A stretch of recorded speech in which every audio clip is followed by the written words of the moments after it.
very excited to be here. My name is Jed Cornock, your town planner. I'm excited to get this meeting started, and we're starting a little bit late, but we want to be respectful of everybody's time. So I'm going to go through a little bit of a logistic opening, and then I'm just going to pass it off to our consultant team. So as I mentioned before we got started, there are bathrooms down the hallway on the left-hand side. There's a water bottle out there if you get pretty thirsty. There's also boards at the back of the room. Hopefully everyone's had an opportunity to see those. But we'll also have an opportunity at the end of the meeting to go through some of those items. And lastly, if you haven't signed in yet, please do so at the table as you walk in. So we're here tonight to talk about parking in our downtown. The planning department was lucky enough to receive a grant, $25,000 from the state, and was able to pay our wonderful consulting team, Stantec Engineering, to do the analysis that you see here tonight. And we'll be going through much of that in a presentation form. So we feel very lucky to be here tonight. We're looking forward to sharing all of the results of the analysis that they've done, and also hear your feedback about the future of parking in our downtown. So with that, I'm going to pass the baton over to our consulting firm, Stantec Engineering, and Jason Schreiber. Thanks, Jed. Good evening, everyone. I'm Jason Schreiber. I'm senior principal with Stantec out of our Boston office. I just wanted to, first of all, point out that you were awarded this grant thanks to the hard work of folks like Jed, who really recognized that there was a need and wanted to be responsive to that. Our services are 100% free to the town. We don't have hundreds of thousands of dollars, but we've been able to do a fair amount with that. And as you saw as we came in, we did a lot of utilization counts. In fact, a lot of that was also Jed's boots on the ground, so thanks to him and others at the town who were able to take a lot of the protocols that we use to be very scientific about this and create some really excellent data, which is not typical for this type of a grant. We have a lot of information, which is really, really helpful. The program that we are under, the Massachusetts Downtown Initiative, has been in place for probably almost over 15, almost 20 years now. We really try to help communities like Falmouth around the state. And our focus here tonight is going to be to provide that same kind of sort of technical advice. We want it to be as grounded in reality as possible, and that's why we've had some public events and heard from folks here in the room. I recognize some faces. My colleague Ethan Rankin is going to summarize a lot of the data that he has collected, as well as that outreach process. But at the end of this, we're going to ask you to come up and join us in the back. I'm going to walk us through our recommendations, and there's some boards up there where you can actually help the town determine if those are the things they should do. We're going to let you sort of say, I like this or I don't like this. That'll also be facilitated by our other colleague, Mitchell Oswald, who's in the back, if you saw him when he came in. So I wanted to just briefly talk about kind of like why we're here. We find it really important for any community and any study we do to establish a set of like goals and or principles to make it clear why we're even doing anything, and that we always carry them through the project and reflect on them and make sure we're trying to address all of them. And they're all written up here on the screen here today. Obviously, documenting parking is incredibly important. And that's where a lot of what we're talking about here tonight came out of. That's what those boards in the back talk about. And that also leads us to be able to begin to think a little bit about the future of parking. And so we had a little bit of a model that sort of said what would happen if there was more development or changes in parking demand in Falmouth, and that leads us to them strategies. How can we maybe make the system work better, deal with the pressure points, and then maybe even make recommendations about whether you need parking supply or not, or whether there's other ways to be promoting what we think is in general a good thing for the town, which is overall economic development. And that can be in the form of, retail and restaurant activity increases. That could be in the form of better activity and jobs for folks downtown. It could be even new housing and stuff. Those are the things that we want to be cognizant of, but we don't have a specific agenda in that regard. We just know it's important to the town. And in the end, being able to be smart and communicative about not only the new strategies, but even just what is out there today that maybe you just don't know about through some better signing, for instance, or stuff on the web, or better communications overall. So I think in the end, we're trying to leave the town with tools that they can carry forward based on the conclusions of this work, that they can share with folks, not only here, but with future administrations and folks down the line, because this is very valuable data. We're at the end of our process, but it's worked its way through 6 tasks where we spent time on the ground, we spent time with you, and we spent time doing a lot of analysis. I won't get into the weeds here, so really saying we'd love to continue working, but this is the end of our time here tonight, and we're very curious about your feedback on what we're going to share with you for recommendations. But first, I want Ethan to sort of explain to you how parking operates first. All right, so like Jason said, we'll get into the findings and recommendations in a minute, but first the nerdy stuff and the data. The first thing that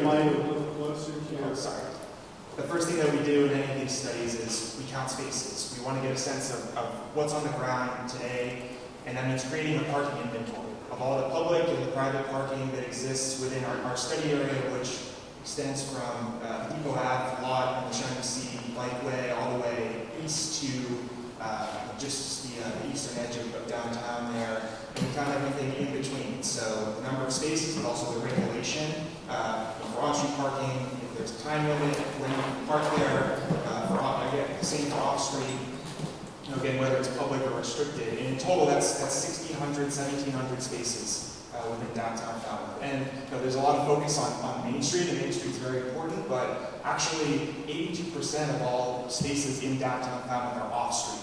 Only 18% are actually on-street, about 300 spaces of that 1,700 total. And looking at the breakdown of public versus what we call restricted. Restricted is private spaces, privately held spaces, but also spaces that act like private spaces, like a police station or a fire station or that sort of thing. So looking at the breakdown within our study area here, there are about 850 public spaces in total. That's about 50-50, but half of those 1,600 and 1,700 spaces are sort of locked up. They're privately owned spaces, or they sort of act like private spaces, but only half are public. And then looking at on-street parking in particular here, on Main Street and Shore Street, where we have the 3-hour limit, it's about 95 spaces in total, but looking at the whole study area, about 2/3 of all on-street parking is actually totally unregulated. There's no time limit, there's no span, you can park there from 8 a.m. to 6 p.m. or whatnot, so most of that's actually unregulated. And then looking at off-street parking, there are no time limits on public off-street spaces. All of that is totally open. There's no overnight parking, of course. And then there's about 800 again restricted or private spaces that are all off-street. And it's sort of a really important piece too is that for public parking, 30% of public spaces open up for the summer. That's the Mullen Hall lot in the Lawrence School parking. That's about 160 spaces they gain during the summer months when demand is very high. Okay, so that's the inventory. That's the number of spaces. Then we count cars. So that's parking utilization, and thanks to Jed and all who collected this data, we have a lot of data. We wanted to get a picture of what parking demand looks like throughout the entire summer, which meant counting in May, counting in June, July, and again just recently in August. And these counts take place over the course of the whole day. So there's an 8 a.m. morning count, there's a midday count at 12, and then there's another count in the evening to get that restaurant evening rush demand at about 5 or 6. And in June, July, and August, there was also a weekend count in addition to a weekday count. So there's a Wednesday or a Thursday weekday, and there's also a Saturday weekend count. And what's here, what you were looking at in the back there, is sort of a heat map of parking demand. The blues are sort of less busy, and then as you get into the green and the orange and the red, those are really busy lots. Once you're at orange, or about 9 out of 10 spaces full, we consider that functioning full. You really won't find a space there. Really our optimal utilization where there's still spaces available, but you're making use of the lot well, is about 85%. That's the target. And so we've got a breakdown of how the parking demand changes by whether it's public or restricted, welcome you to dig into that in more detail at the back on the boards. But generally in May, starting off, there's a lot of capacity at this point. Like 52% of spaces are full at this time, looking at the whole study area. But Main Street is a different story. It's a little busier. 75% of spaces are full there, so we're working towards our optimal utilization. But lots of spaces still empty, including in the key core lots, Town Hall lot, the Library Lane lot. And then in June, again, this is looking at weekday, midday, so Thursday at about 12. That's the busiest time period for parking, really, in all months of the summer. But looking at June, about 54% of all spaces are full at this time. Main Street's up to 86%, so 8, 9 out of 10 spaces are full at this time. And those core lots are really starting to fill up. Town Hall lot, the Library Lane lot, the Post Office Road lot are really starting to fill now. But as you'll notice in the lighter blue there, the outer lots, like the Mullen Hall lot, the Lawrence lot, and the Catherine Lee Bates lot there, really are totally empty. They're less than 30% full, and even the Depot Ave lot is only about 40-50% full at this time. And then moving into July, into the peak of the season, things are busier. There's 63% of spaces full, but that means there's still a lot of capacity. Still 37% of spaces are empty, and it's really just the core lots that are full. So you have the orange and the red there, the Library Lane lot, the Post Office lot, and the Town Hall lot, and then the Depot Ave lot off to the west are full. But again, still those school lots are pretty empty. Mullen Hall and Lawrence especially are pretty empty.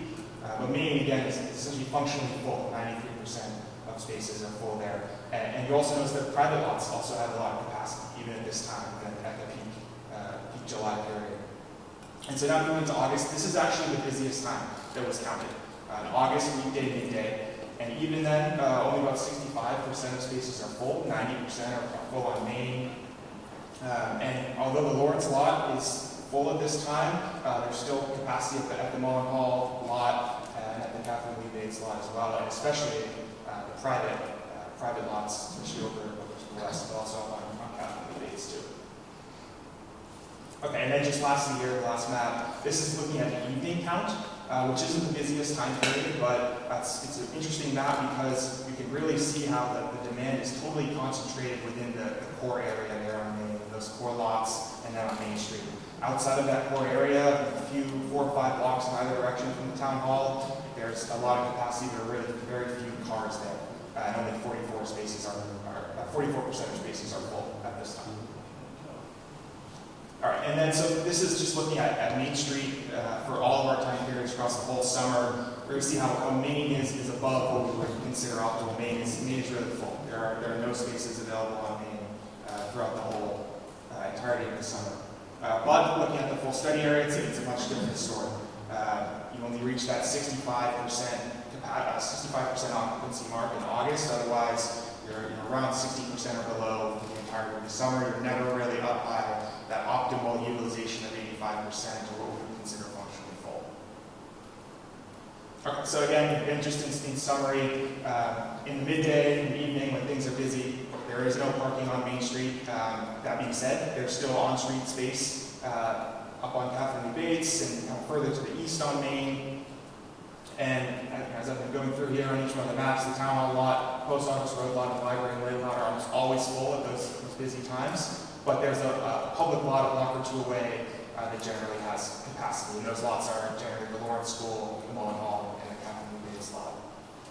And then looking at private lots, most of the central lots behind the restaurants do fill at peak times, but a lot of the private lots east of Shore Street or west of Post Office Road do have significant capacity. So there is capacity in the system, even in the summer when things are busy, and there's capacity on weekdays, weekends, at different times of day. We know we measured it all, our and team measured it all, and that capacity is often outside the center of downtown.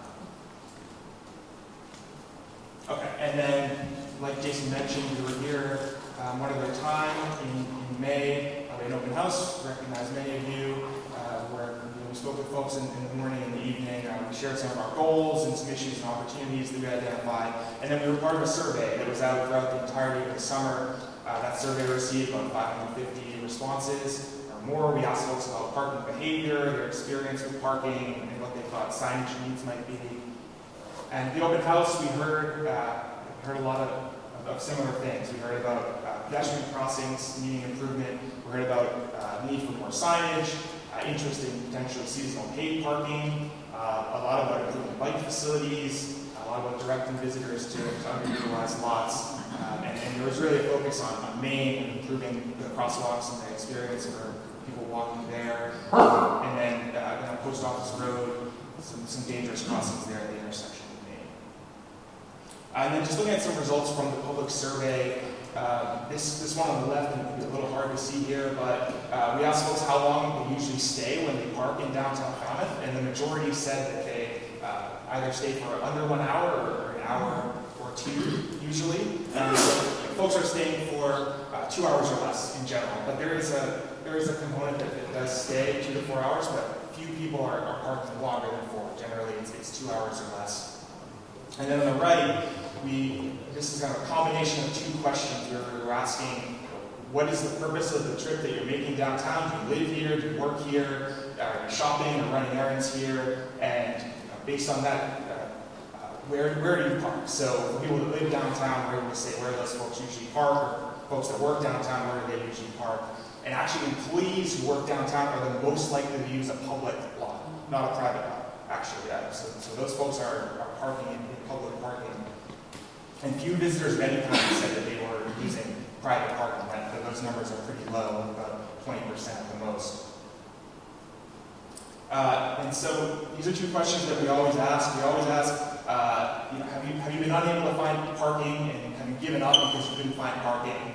And then, how far do you usually park from the destination that you're going to? And this time folks said that about 40% or so said that, yeah, sometimes this happens and I can't find parking. It's happened multiple times. But on the flip side, about 60, 70% of folks also said that they were able to park within a block or 2 of their destination. So it's kind of a perception versus what folks are actually experiencing on a day-to-day basis, which is generally I can park 1 or 2 blocks from my destination, or I can park right up front. And then just lastly here, there was also a big wayfinding component of this survey, and public parking signage was the type of signage that folks wanted the most of any type of signage. 70% said that they thought that there wasn't enough public parking signage and that more was needed. So, and with that, I'm going to hand it back to Jason to talk about recommendations. Thanks, Ethan. Just briefly, I mean, I don't know what your conclusions may be from looking at what Ethan shared, but, it seems sort of clear to me there's one big thing that is evident, that Main Street and the immediate area surrounding it is where everybody wants to be. And right now, it just has 3-hour time limits. Most folks only staying an hour or 2, don't even worry about the time limit, and they're just filling up everything that's available. So those utilization percentages on that stretch of Main from the split down to Gifford are really high for almost any study that we do. And then it is glaring how quickly just a half block or a block away the utilization drops down below even 30%. So that says to us that while overall, at no point in time was parking utilized in aggregate at more than 65% per study area. With Main breaking 80 and 90% regularly, you have a Main Street problem. That is your primary problem that needs to be addressed. And that's a lot of what we were thinking about in our recommendations. And again, we talked with folks in the last open house, we've talked with town staff a few times, we've been through this in the past in other Massachusetts communities. Every place is unique. Like I said, your Main Street is highly desirable. But there are some tools of the trade that we always like to bring into play. One thing is taking advantage of what works. So we already know that some people are smart and savvy and go park at the Lawrence School when there's not an event going on in the middle of the summer. And usually in the evenings it's going to be pretty wide open. It's a resource of a couple hundred parking spaces. And now, it may not be that you want your visitors to go there. Maybe we need to think about ways to get employees to go there. But at the very least, it's a resource that's hard to get to if you don't know about it. So making a pathway that connects sort of along maybe the bottom of the ball field, we could go another alignment, with the goal being to get to those parking lots on the far side of the school or behind the school. I mean, it's about a 4-minute walk to Main Street from there. And not now, because you lose your feet in the soggy grass and climb over things here and there. But that's a great opportunity and relatively low-hanging fruit to be able to make that connection work better, throwing some signs and folks would know about it. That's a connection that is important, but boy, if this connection isn't also a great opportunity for you, which is all you have to do is look at the parking lots that are out by the bikeway, look at the kind of demand that maybe even up and down coming into the ferry to go to Woods Hole. People are using bikes, they come over here. That connection between that area and downtown along Kathy Lee Bates, which is already being planned and hopefully will obtain some funding, we could not support more. And that's because it is really actually contributing to so many people on that heavily demanded corridor, potentially not even bringing the car into your downtown and really decompressing. Not to mention it's a great thing to do for your kids, for tourism, for anybody of all ages, but it's definitely a parking solution to be making a better bike connection along Kathy Lee Bates. Another thing, and you heard this came up in the open house, even mentioned a few times, is making the pedestrian crossing safer all across the core of Main Street. And you've got over a half dozen crosswalks here. Only a couple of them have these curb extensions or bump outs. We've heard conversations about folks being uncomfortable about what a bump out might bring. Well, I'll tell you one thing it absolutely brings. A much easier crossing on foot by a pedestrian if you happen to park on this side to get to the business on the other side.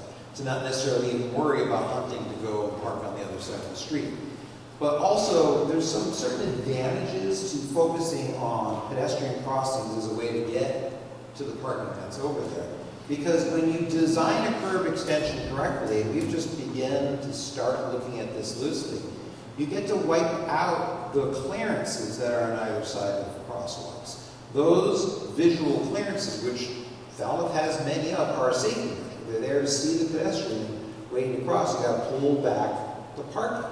But if you actually bump the crosswalk out and the curb rather out, it shortens the crosswalk. But more importantly, the driver sees that pedestrian at least as far a distance, if not further. You know, when you start to look at the sight lines of what happens with and without a curb extension, it's actually really dramatic. You can see that narrow cone on the left, and the cone on the right is with a curb extension. And so even if there's a crosswalk, and even if you've cleared the corner, just the next parked car past that clearance zone still blocks the sight line.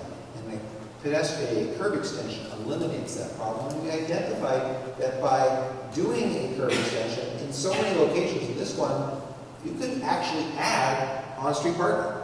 You can actually do that at several locations by making it safer for the pedestrian and getting rid of those clearances. So it seems to me to be very low-hanging fruit. You know, there's some engineering, there's some design. In some cases, a curb extension does require a lot of money, but it's worth something that you should look into. And it's also a big beautification opportunity for your downtown. And speaking of adding additional parking, Main Street's pressure definitely warrants trying to think about accommodating more. You know, people will want it. There's already an opportunity further to the east, sort of as Gifford comes in that area, to be adding on-street parking. The road is plenty wide enough for it. We've heard some concerns about coming out of Valley Lane and traffic through here. It turns out that actually when you add on-street parking, cars slow down, which would improve the yielding for anybody trying to get in or out of Gifford. And obviously you keep some sightline clearances at the intersection, but this is a great opportunity to add over a dozen parking spaces, just another 60-second walk immediately east of where they drop out. And I know some of the restaurants and pubs on that side would benefit from that. But ultimately, that's just supply side. Those are just working around trying to throw in an extra dozen or two parking spaces on Main Street. It's not going to solve the availability problem, which is why folks talked about this at our open house. And we immediately saw that core at 96% utilized says there's something broken in the system. It is the place that everybody wants to go. You can all just leave this as is and hope and wish and maybe get in. And I'll be honest with you, I'm sure in the evenings some employees are coming in and parking before the customers come for some of the restaurants, but I digress. If you can leave it like this as is, you'll always have it that busy. I can't change that. We could add 100 spaces on Main Street. We could add 200 spaces on Main Street. I don't know how. You have to stack cars or something like that. This would not change. It would still be impossible to find parking on Main Street because that's where everybody wants to go. I mean, don't forget, there's 1,600 spaces in the study area. Things are busy. There's a good 800-900 cars. They all want to be on Main Street. I can't put 800 or 900 parking spaces on Main Street. I just can't.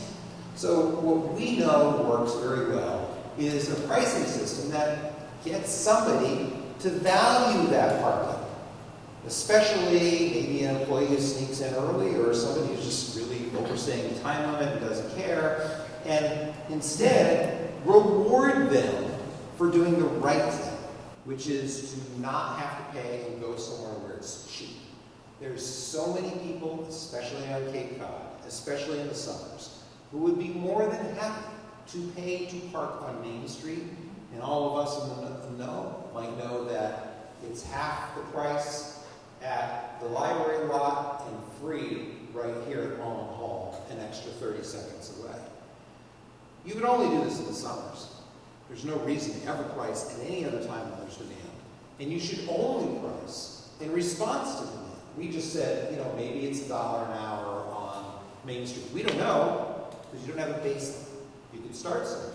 But if it was still 96% occupied, you're not charging enough. But if it dropped, and it dropped below that benchmark of 85, and it came down to 80 or 75, you're charging too much. And you would get rid of pricing. And that's why we're suggesting that there's some places that we just saw not as busy, that would be half the price, even the town lot. And those new spaces could be cheaper. But then places that are a little bit further away, Mullen Hall, up to Lawrence, make them free, keep them free, advertise them. I think that's an important part of understanding that, how pricing can work is really essential. We would not recommend in this system to price even half of your parking. If you were to just price every public asset, that's a tax. Nobody wants a tax. You want to respect the utilization of the spaces by others. And if you really want to get in, you should be either rewarded for doing the right thing or pay the price for the thing that everybody else is fighting. You could not implement pricing, and your Main Street would always be full. And that's an answer that you may decide to do. That's clearly what Falmouth has done for the last 20 to 30 years, as other communities have priced their Main Streets. And you can continue to do that. But if you even just price, as I'm suggesting here, half of all of the parking, you'll be able to decompress Main Street and create some opportunities. And many of the opportunities we recommend are that if the town actually is producing revenue from its parking, it then uses the revenue to make the investments that you all want on Main Street, such as those bump outs or beautification or other things. But there's other things that go along with it, and this is essential. And many people will want to do these types of recommendations before they even consider pricing. Wayfinding is some of the most basic things you can ever do. I could have come in here as a consultant, and I could have said to you, you just need a bunch of signs. And that would have been an accomplishment, and you all would have said you all knew that, we could have designed the signs for you. I'm trying to be honest and say that is an essential tool. Many people said it would be better for visitors to know where parking is, to know better how to walk to the Lawrence School if that's where you were wanting to go. We even suggested where a lot of these signs could complement your wayfinding program. But that's only a part of it because, if I don't have an incentive to go here because it's free, well, it's free here too. But if we price this, then I might have an incentive to go there, and it's nice to have the sign that lets me know how to go there. And these types of things can actually be very compelling. They can be on your website. So when a visitor's coming in, they're going to know where to go before they get here and never even try to drive onto busy Main Street. It's especially if it's priced. But even if they knew that that's for short-term parking, and you said short-term on Main Street, they might go somewhere else and not even congest Main Street.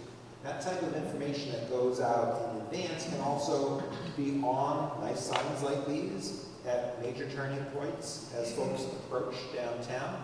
And they can actually be quite beautiful as part of placement. So there's a lot of strategies behind that. Another simple recommendation, this was mentioned by folks, is are we charging enough for enforcement? So enforcement of time limits is really difficult to the town. You know, they don't always do it. It's hard to keep up because you got to literally count your car twice and then determine that they stayed longer than 3 hours, and then you're giving a ticket to somebody who's actually spending money in a restaurant. So there's a big debate about whether you should do it at all. But if you had meters, you would, you know, give a ticket for somebody who overstayed their stay. Other violations are blocking loading zones, blocking handicap ramps, you know, being general parking nuisance. But your parking violations are so low compared to peers that many people just don't care what the regulation is. I mean, there's going to be a lot of people who know that you can't force everything regularly. They're going to stay for 4 or 5 hours because they think they're not going to get caught on the 3-hour time limit. And at $20, it's a good risk when it costs $20 to park at the Island Lane. I mean, I'm afraid you've got people who would be happy to park on Main Street and walk to the Island Lane to get out of paying $20 to ride back. So at the very least, all your peers are easily 50 to 100, if not even 150% higher than what you're charging for violations. So that's another incentive to get people to kind of do the right thing. But the best way to share that story is actually not with parking enforcement, is actually with ambassadors. And this program at Pittsfield is a great one because they're high schoolers who are trained to go out, share one of those nice little wayfinding cards, say to people, hey, by the way, I know you're staying too long, or maybe you're looking for a parking space. You could go over here. You know, they may be deputized to issue you a parking ticket, but one of the best things you could ever do in a downtown is not to be charging violation rates.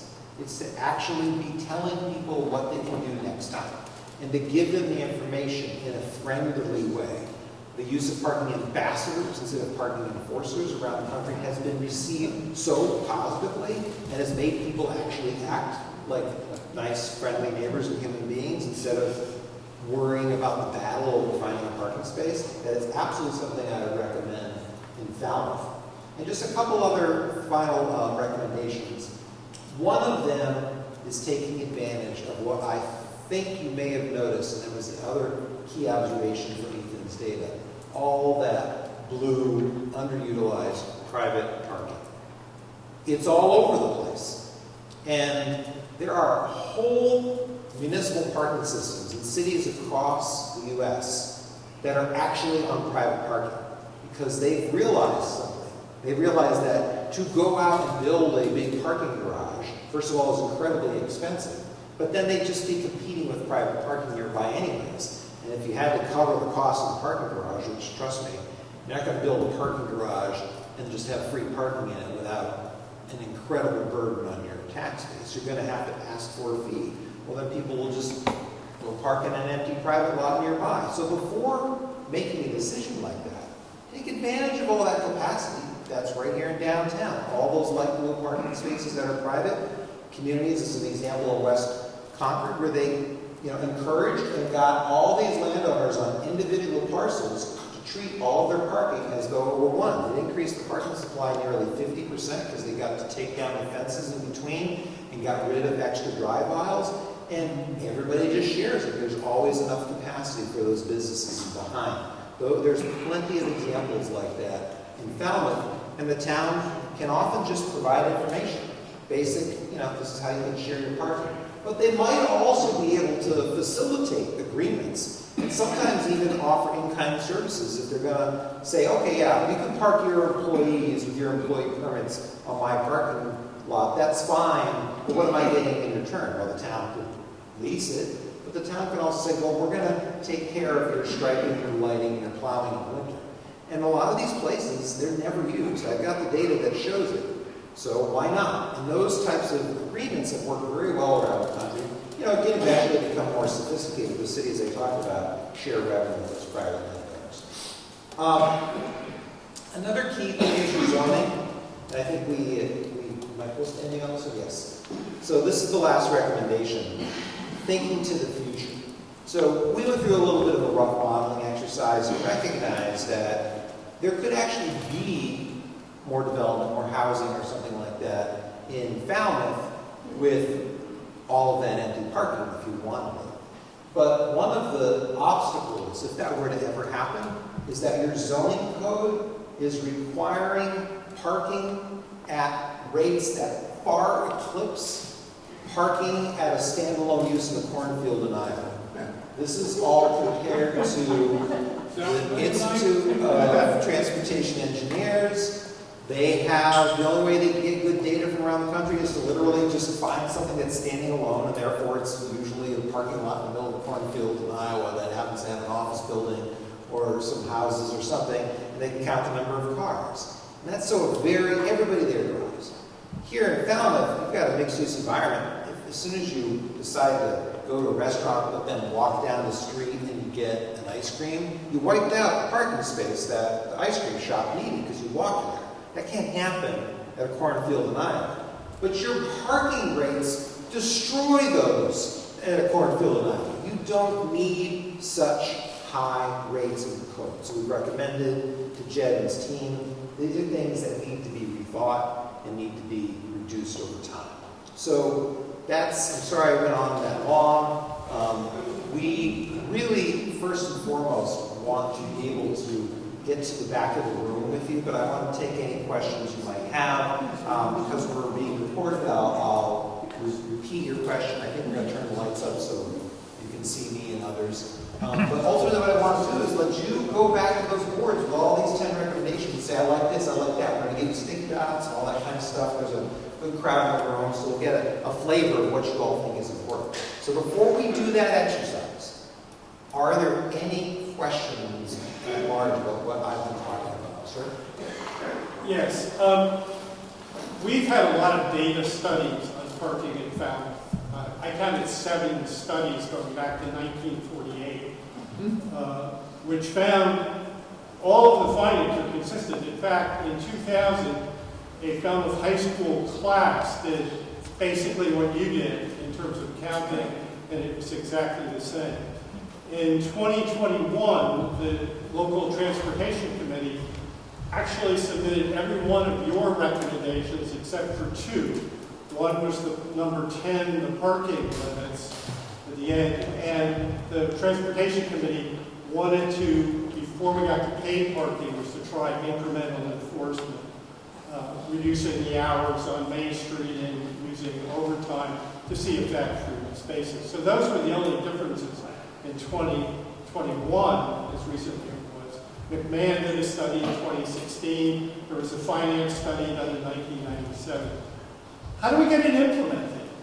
That seems to be the problem. I mean, everyone is in agreement, and the solutions seem to be in agreement, and everyone comes up with the same problems, same identity, same answers, but nothing happens. First of all, I'm flattered that we agreed with all the previous work. So good. Second of all, it is patently obvious that these are a lot of the types of solutions that you need. I think, as a community, one of your bigger hurdles, and this is true in any community, has a lot to do with change over time and community character and how the perception of a lot of these things might look.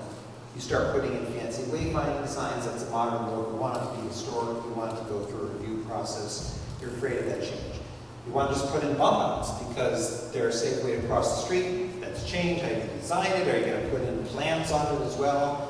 And certainly pricing is something that, yes, for decades has probably been overdue in Falmouth, but everybody fears the idea of charging for a parking space, forgetting the fact that anywhere at this level of density and activity has been charging parking for decades. It's because it's changed, and we like kind of how things work. I think the primary problem in every single one of those studies, and including in this study, is that this is who's participating in deciding. you're the folks in Falmouth who, are going to advise your town staff to do changes. You don't experience this from the perspective of an outsider. You experience it from the perspective of somebody who kind of knows how it works. You kind of like the way it may be, and you've probably had to, because you're regulars, figured out how it works for you. And so when I come in here and tell you Main Street's broken because it's 96% full, you think, well, either I don't park there or I park there at the right time and I don't have a problem, or I don't really care. And maybe some of you recognize that. But if the engine of your economy has been and will continue to be visitation, a full Main Street is hurting you. If you want your things to be financed, or even maybe your taxes to go down, Main Street should be making $500,000 a year for your community. It's just that simple. And that's what other communities have done, but not, and you should never approach it as a way to make money. You should be approaching it specifically as a way to manage demand, because you should have cheaper places and free places. And guess what? Systems that are set up like that actually make more money than just charging everything $1. That's a secret about how doing it right might be. But I think that's a challenge. And tell me if I'm wrong. Tell me if I'm wrong that one of your bigger hurdles is that you're not actually in a room full of the thousands of customers who would be super happy to pay to be able to actually park on Main Street in Falmouth. Because when I did this exact same study in Nantucket, every restaurateur was like $40 a night. They would pay $40 a night in order to be able to get into downtown Nantucket, because they can't today, without doubt.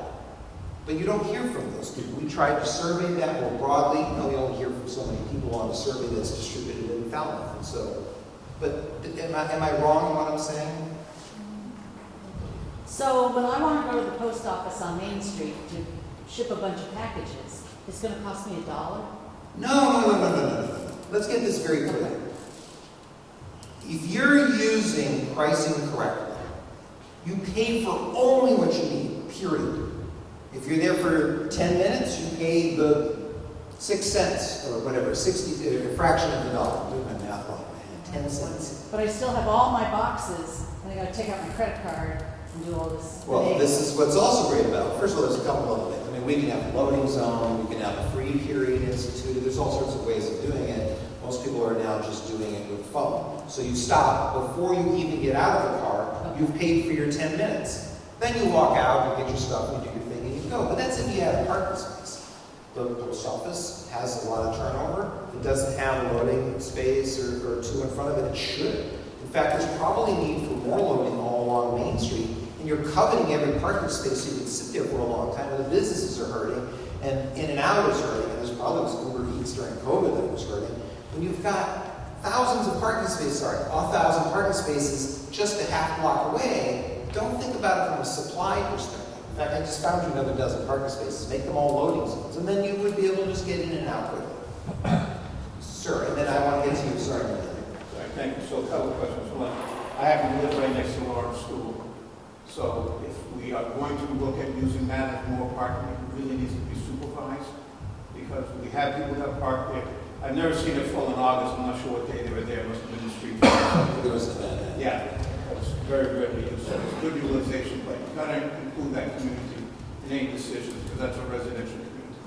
Second is, was there any discussion with the steam authority? They have, 800, 1,000 parking spaces, very close to downtown, and whether or not we get them to give up some of those spaces and move those cars further away. That might be something. Was there any discussion with them as part of the study? Yeah, we did not, and it is sort of like out of our core study area through the grant, but I agree with you. That's an opportunity. I think the biggest hurdle is simply going to be who wants to go that far away even if they're getting busted. And that's often. The other thing is that, I've worked in other very dense downtown business districts. Why don't we have any valet parking with them? That's actually what Nantucket finally got, was valet parking. There's not one valet parking on Main Street. You think that, because valet parking can take cars and pack them in a lot tighter and get more utilization out of the space that we have. Yep. So I'm glad you said that we don't need any more parking spaces because I think we have enough. I think we're just not using them appropriately, and I think we really need to concentrate on that. But thank you, I think that's a great job. You just completed my part, so thank you. Ma'am? Yes, and the survey that you did, how many people, or even how many people here know that we can park at Lawrence School? I mean, I didn't know I did, I didn't probably get a ticket, I mean, honestly. You can't park there. I was here for over 40 years, so this signage thing is a good idea. But the other thing I had to ask a question about is, where is the parking at the post office? There's no post office parking. I think he's talking about easements. You may remember, I know there's a lot that's sort of behind the post office. That's over there. Just next to it is this nice municipal lot, did you know that? That's easements. You can't park it anywhere at the stores. If you try to park at the post office, it's virtually impossible in the middle of the summer. So I don't go in the middle of the summer. But some people can. So, Case, I don't know if she could be heard as well. First question was about the survey, and we didn't ask about Lawrence. We didn't ask about Lawrence school lot, but yes, it would be better to have better visibility about that. And the second question has to do with the post office lot, which you were referring to being difficult to get parking spaces. You're talking about on street or? I'm talking about right in front of the post office, 'cause they got boxes, Yeah. you know, and it's really hard to park behind Easton's and then walk up And that should be better accessible there. Some others are parking in behind an easement, but there is a municipally owned lot in that whole corner. Yeah, we're calling it the post office road lot, but it's easy. They bought a lot next to the bank, from the bank that Right. extends Right. behind the post office. Gotcha. That's a town-owned lot. It's a town-owned lot, which I just saw in one comment, because it's a little out of the way, right? Yeah. And that's where the signing and information could be helpful. Go ahead Can you again. tell me what this comment was, where's the town lot? Oh, so easement is basically what we're calling it. We're calling it the post office road lot, but it's what I think we're all. It's on Kathleen Page Road where the bank, where the town national institution. Yeah, it's kind of a weird little lot because it's kind of tucked in behind the trees. Yeah, nobody. Where do you- Or something, Is it behind the signs. So we need signs. It's behind the No, bank. Yeah, that's fine. there are signs on Kathleen Bates. You had your hand up before, so. Yeah, I totally agree with signage so people know where there might be parking. But I'm wondering if you have experience actually with apps so Yeah. that, because I live here and I would love, we do the guessing game every time we're going downtown for dinner. What do you think is going to be full? So where should we try to park? If I could just get on an app and be like, so library's full, let's go straight to Eastman's. And then that's also where you pay if you're paying, like going to pay lots. Have you have experience with apps? Yeah, so- How does that work for towns? So an app to help make this information more readily available is becoming extremely common in lots of communities. Usually it started with the parking providers selling municipalities meters and that you can then pay for your parking through your phone. But they finally matured. It's, now they can tell you where the parking is pretty regularly. That's often tied into signs on the street that just say there's 40 empty spaces dead ahead, but only 2 in this lot. And so that gets people, sort of like you might find a Logan or something like that. You do need technology to make that stuff happen, right? So a lot would need at least some form of, and they can do it just with cameras, there aren't gates anymore. There would be a camera that counts how many cars go in and out. So we're setting that up right now on thousands and thousands of parking spaces, and they just monitor activity. That's one way of doing it. Obviously, it's better if it's tied into a payment system because then it's sort of a one-stop shop for anything. And by the way, the payment is going to cover your cost for providing that technology. But they do exist. Sir, and then The Lawrence School you brought up, which has a potential for a lot of parking, but during the summertime at least, it of course, for security reasons, even though the school is not occupied, it has a large fence that extends its length, so you don't have easy access. You have to drive quite some distance to get around to the parking. What's your suggestion on that? yeah, I know exactly that fence that you're talking about when I encountered it myself. So obviously, if you're going to make the Lawrence School lot work a little bit more compatible, you can't just put a path to it. It could probably use some better lighting. We know it's not overnight parking, and maybe it shouldn't be, or maybe it should be until 2 a.m. after the restaurant's closed and employees go there. But it would require somebody opening and closing that gate if it's something that they need closed, and providing some level of better signing and visibility and access for that lot. So I'm not saying just start using it, but with some relatively inexpensive and minor changes. And the biggest hurdle being having a staff person who can regularly, whether they can close that gate at night, in the morning, or otherwise put some eyes on it once or twice a day. It's pretty easy to do. Go ahead. I'm interested in the part about employee parking. Where has there been a successful program for moving employees from a distant place and how did it run? So lots of communities have established some pretty solid employee parking permit programs, to your question. That, you know, it's also incentive based. So what we'll find is that there'll be like 2 tiers. And I was working on a study in Lexington that has something like this, where there's a higher value permit in a lot that everybody likes to go in. And it was something that they had to buy.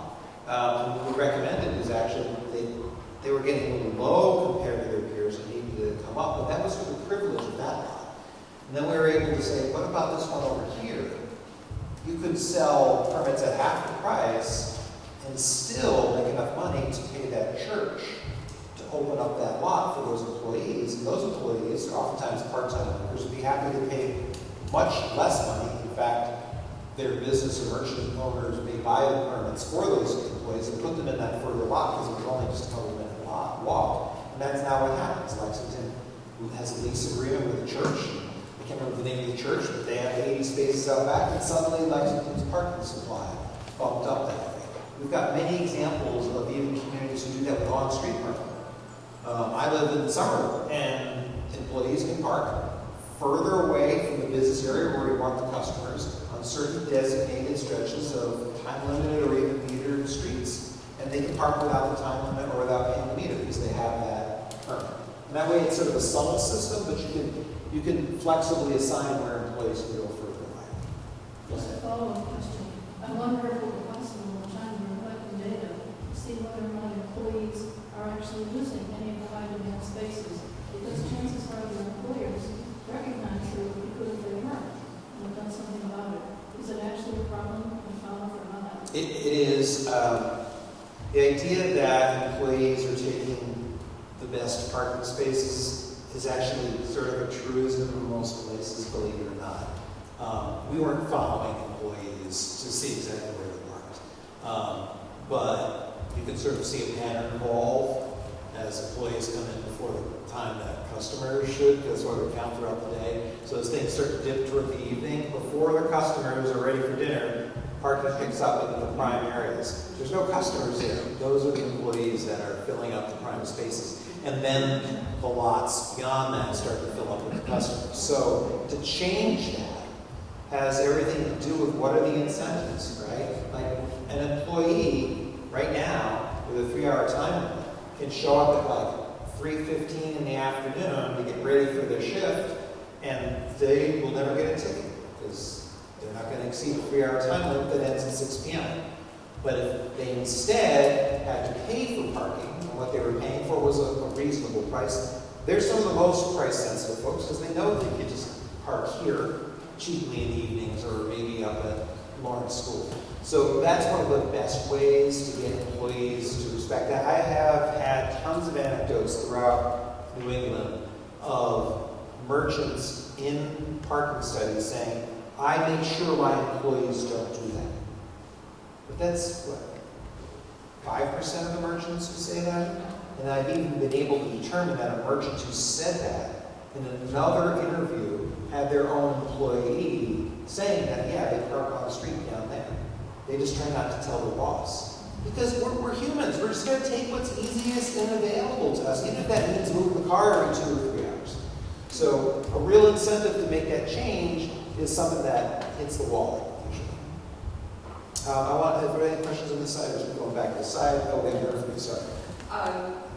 With these recommendations that you made, and a lot of them I think are very, very good, but some of them will require additional personnel from the town or somebody paying for the additional personnel, like to monitor the Lawrence School lot, to if we're going to have paid parking along Main Street. That's one of the reasons it failed before, because nobody was monitoring it, so we didn't get tickets.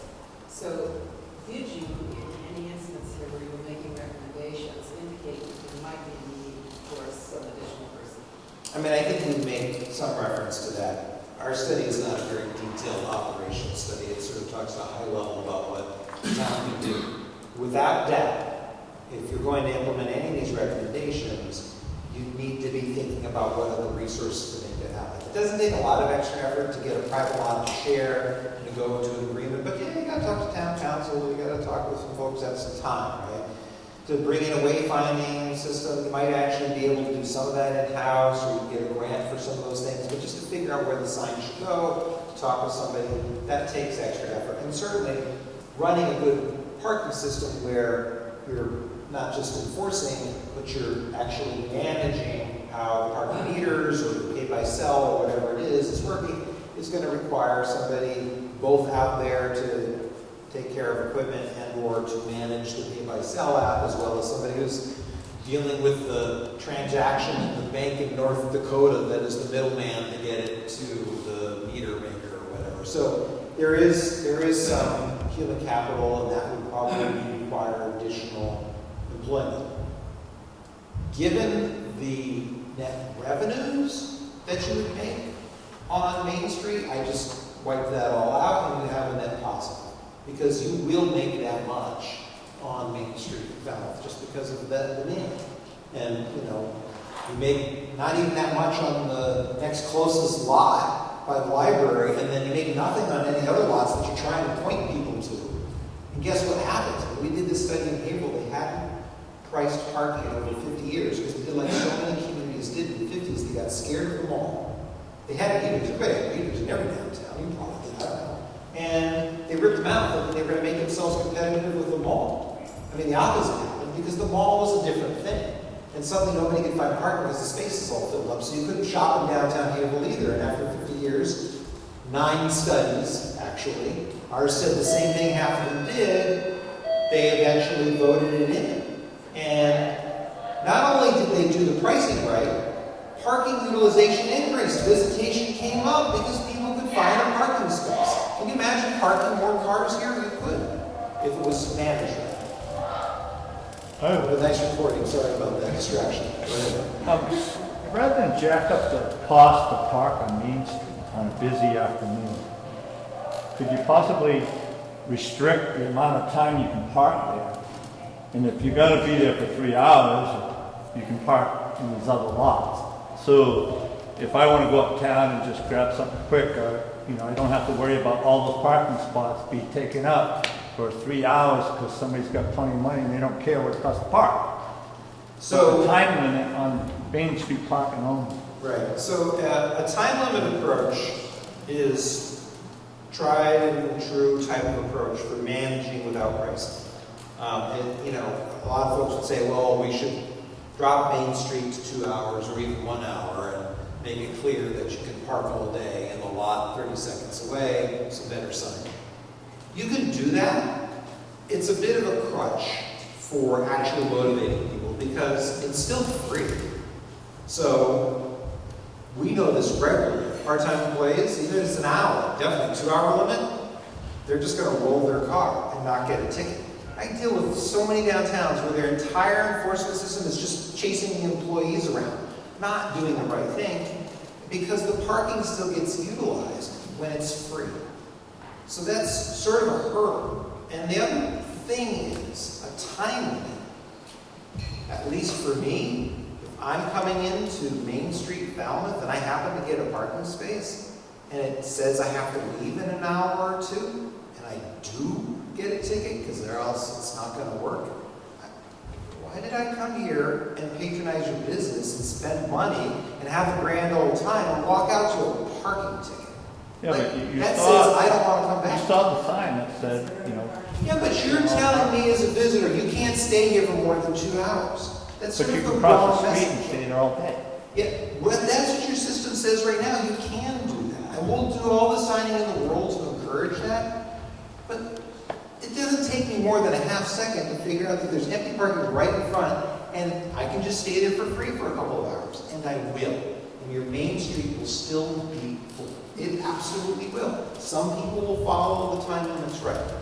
A time limit, this is the one thing we do with studies all the time. People who complain, oh, the time limit's too short, the time limit's too long. The people who don't complain about a time limit are the ones who happen for that to work. But they're, like, let's say it's 2 hours instead of 3 hours. Well, what is 2 hours going to work for? It may work for some quicker turnover restaurants. It's not going to work for a salon or a spa. Retail may not care unless you're thinking about somebody shopping up and down the entirety of the street, which you're hoping they're due, and 2 hours may not even be close to enough. In and out of a pizza shop, they're going to go like 2 hours. I want a 15-minute time. So then you start dealing with all these crazy things, and you know what the motivation is in the end? The only motivation is the stick of getting a ticket versus the carrot of saving some money and parking in a cheaper or free lot further away. It's just the way people behave. We've done these studies years and years, and the data very, very clearly says a time limit is a negative impression. A correctly priced, and by the way, without a time limit system, so you don't get the double jeopardy of paying and then still getting an overtime, you just pay as long as you want, is the way that people react, because we're all price sensitive. Your resistance to pricing is proof that you're price sensitive. People are price sensitive, but some people are willing to spend $1 or $2 an hour if they're only going to stay for a short while, or even if they're having fun. I'm going to drop $120 on dinner. I have no problem spending $4 to park out front. That's what it's about. I want to get something here. Just a comment. In presenting this information to people in the town, I would strongly suggest that you take all the items that are low-hanging fruit and prioritize those over those that are going to be controversial. Parking for a fee is going to be a discussion, no matter how it plays out. You could say the first half hour is free, and I still do it through it. It's still going to be controversial.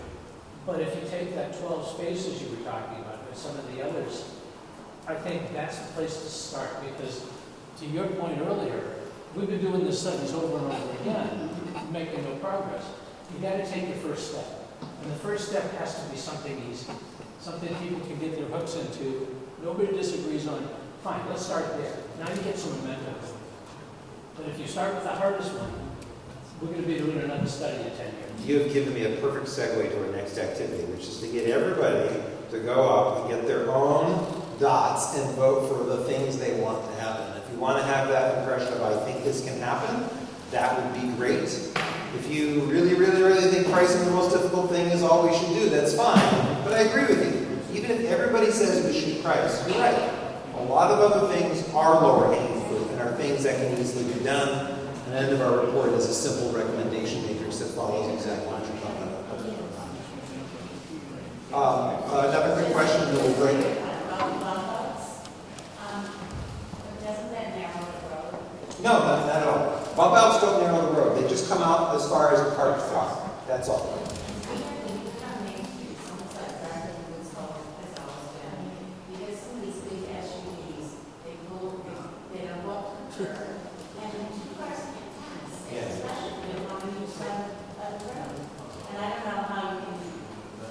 Yeah, the bump out actually in New England actually doesn't even come out as far as your parked car. It comes out only like a foot or two shy of that because of snow and ice and stuff like that. But that alone is enough for the pedestrian to be seen hundreds of feet down the road instead of hidden by the car that's 20 feet past the clearance zone.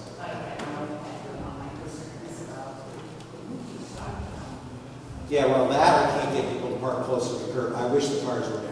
And then the semi-tractor trailers. Right. The food. Well, they need loading zones. The semis need loading zones. You don't have enough. Oh my God. Agreed. All right, so, one quick one. Yeah, so in your study, you said like Main Street's the place that everyone wants to be. Was there any consideration in the study to like limit cars on Main Street, open up as a pedestrian wall, still having loading zones for trucks and stuff, but prioritizing people and places? Turning Main Street into a pedestrian wall would be an amazing experiment that you might all eventually like if you try it sometime. Try it on a Sunday. Oh, that's been brought up. Just try it. But you don't have to don't make it a big deal. Just do it for Sunday morning and see what happens. See what the reaction is. That's what happened on Newbury Street. We do it on the Boston Newbury Street now does that every weekend of the summer, and nobody complains about the lost parking access or the lost parking meter revenues because there's that many more shoppers on Newbury Street. So try it. Actually, we do. Right. We do one day. One day. We close it down 366. Christmas. Incredible problem on the side road associated. Yeah, there's a lot of circulation issues with closing the street at night. But, you know, Sunday morning is a good way to try, and you do have streets like Kathy, the Bates and Get Pine also. It's something to think about. It's not our recommendation, but I don't necessarily think it's a bad idea. It is, well, Okay, thank you, everybody. Please, we're going to have everybody grab a strip with 6 dots from Jed or anybody in the back, and you can put all 6 dots on just one thing if you think it's that important. But there's 10 things, so you have to make a decision about which are most important. So please, if you can do that, again, thank you, everybody, for coming.